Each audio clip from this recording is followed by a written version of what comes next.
No fault is not the problem, but slavery. We need a federal office of parental rights enforcement, OPRE. The best and only constitutional way to promote family bonds is with enforcement of the right to be a parent. When parents know they will no longer be rewarded by leaving a family or marriage condition, they'll try harder to make it work together as a family. As a Christian, I believe in marriage. It is obedience to Christ's teachings that has held my current marriage together when I might have otherwise selfishly abandoned it, and due to the stresses of all my legal battles fighting for custody of my kids. My first wife abandoned our then new family partly from lack of such a belief, and primarily because she knew she could exploit a gender-biased court system. But marriage is irrelevant to the business of family courts.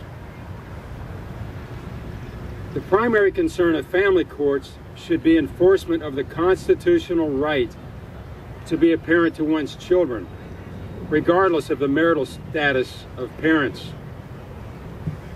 The right to be a parent has been held by federal courts to be a fundamental right.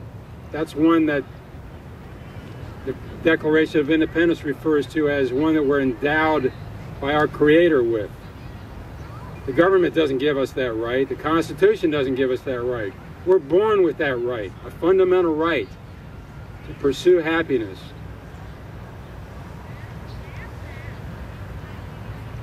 Marriage is irrelevant to the business of family courts.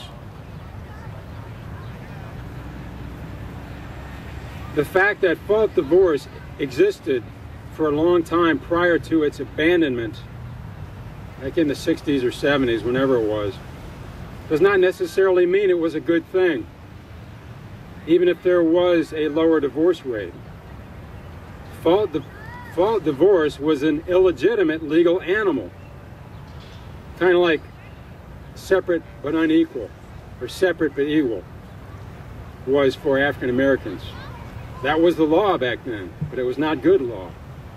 Well, I believe that the government having anything to do with marriage is bad law also. Fault divorce was an illegitimate legal animal per the U.S. Constitution because marriage is a religious matter with which government should not be concerned. Enforcement of a marriage contract is like enforcement of a communion ceremony. It's absurd under a secular legal system. We have separation of church and state in this country. Marriage is a religious matter. Government does have a legitimate interest in strengthening family bonds of married or unmarried families to make sure kids are provided care, but it has no business governing a religious institution, marriage, in a country based on separation of church and state. Yet now even homosexuals think civil unions mean progress. I would not wish government interference on anyone's personal relations. There's got to be a better way for homosexuals to get whatever rights they seek. And God bless them. Let them have their rights. I may not agree with it, but that's the secular system we have. Perhaps no fault arose out of an increasing awareness of the unconstitutionality of fault divorce and was inevitable. We should not presume that return to fault divorce now would lower the divorce rate. We can't, or at least should not attempt to turn back the hands of time. The nature of the law is to evolve. Slavery died due to evolution of the law. The divorce industry should die likewise through clarification and enforcement of the fundamental principle of equality of the sexes and the right to be a parent. Unequal custody existed even before so-called no fault, with the guilty party perhaps losing custody. Now, typically, custody is awarded based on who wears a dress or who has deep pockets to be plundered, or whether one can afford to purchase it. Except for a parent who has been convicted of some crime and therefore found to be unfit, all parents and children deserve a level playing field with equal rights to maintain good relationships. Under the old fault system, married partners stayed together for fear of the social stigma of divorce.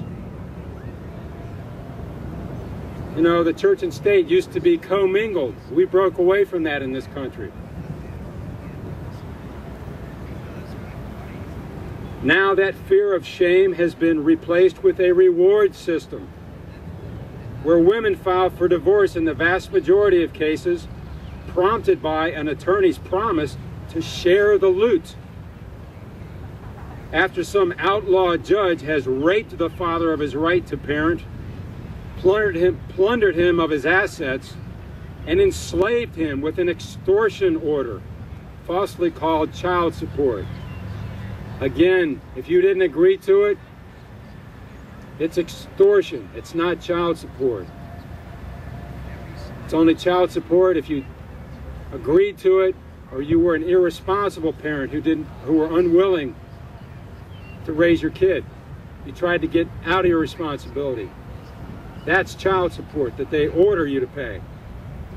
But taking a fit parent, slapping a so-called child support order, that's an Orwellian lie. It's doublespeak.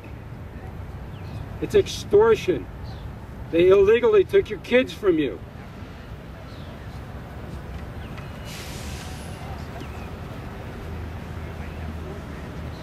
What we now call no fault is not truly no fault. If neither parent is at fault, neither parent should win or lose. If it is, quote, no fault, unquote, divorce, why are lawyers getting tens or hundreds of thousands of dollars per case to prove either parent is at fault? In my own divorce, I was most certainly, but wrongly and slanderously, found to be at fault by the court and sentenced in civil court, in effect, to loss of fatherhood and to pay extortion, what they call child support, despite the fact that a false assault charge had been dismissed in criminal court. They charged me with assault, it was dismissed. If I had been found guilty of child abuse, I would have been unfit. But the criminal case was dismissed.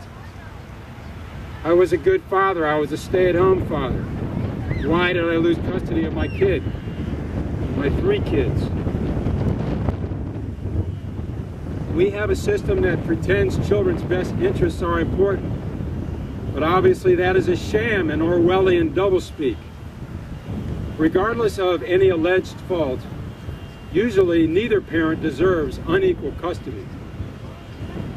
Nor does any child deserve to be unfairly separated from either fit parent. The solution, therefore, is not to reinstate fault divorce, but to remove the incentives which prompt parents to leave the family. Remove incentives which exploit the selfish human desire to gain control of the children and family assets.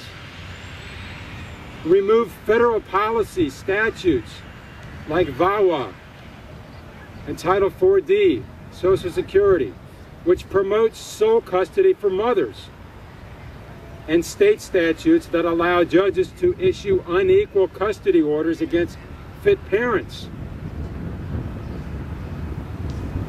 which by their very nature are unconstitutional if they're denying a right that you were endowed with by your Creator, with no showing of harm, which would allow a compelling state interest to deny you equal custody.